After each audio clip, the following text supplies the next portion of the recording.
Oh yeah, she's that country girl who overcame the stigma that Southern women are barefoot, backwoods, and backwards. Now she's an articulate voice for conservative values and wisdom in America.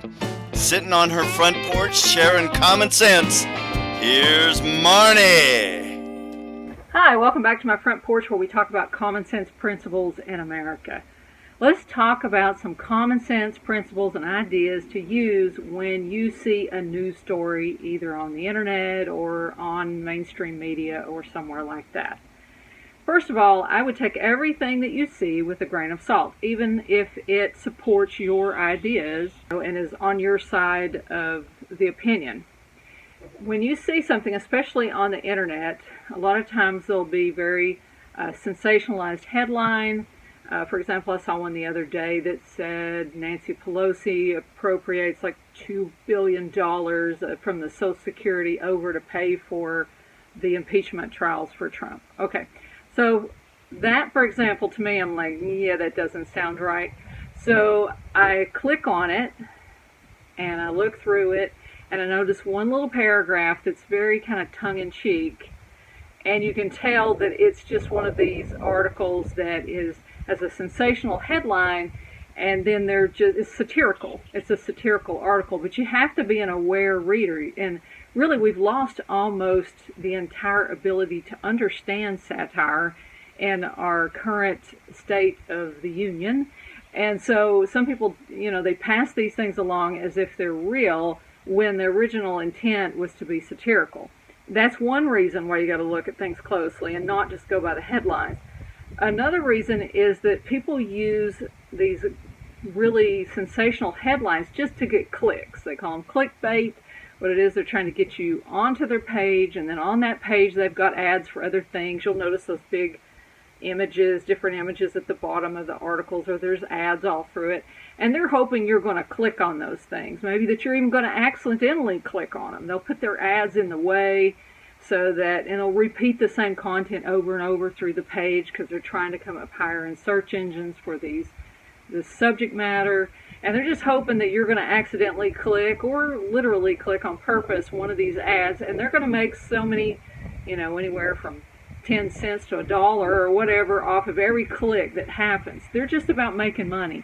They don't care about the truth. They're not trying to convey the truth. So one way that you can keep a lookout when you see a piece of content, look at how well written it is. Sure, any of us can make some typos and things, and that's normal.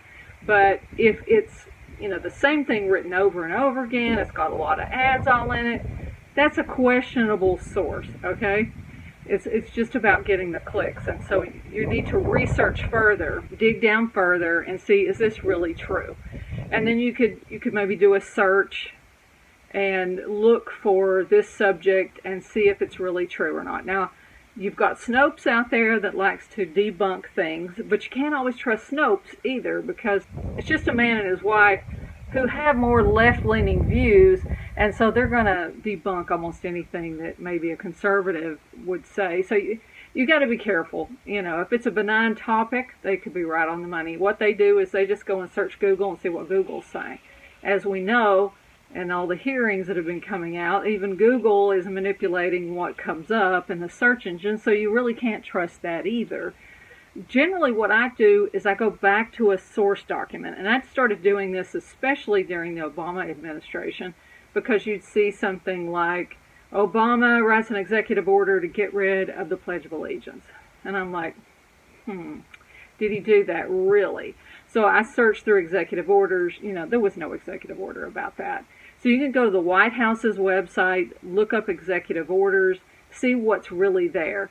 And for me, I was not a big Obama fan. I could hardly stand to watch him, and I'm sure that's how left-leaning individuals feel about Trump. They can't stand to watch him. He makes them sick, so they're not watching what he actually says.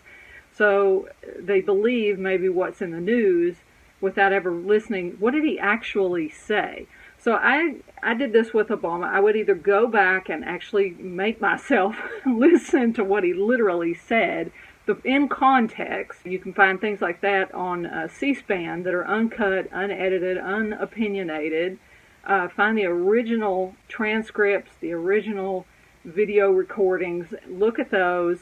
Like I say, with executive orders, you can actually read those, or congressional bills, or statements by Congress. You can actually go read those things in their original source, and I recommend doing that before you go passing along something you see on the internet. If all of us would be just a little bit more aware about these things that are coming across and not forward.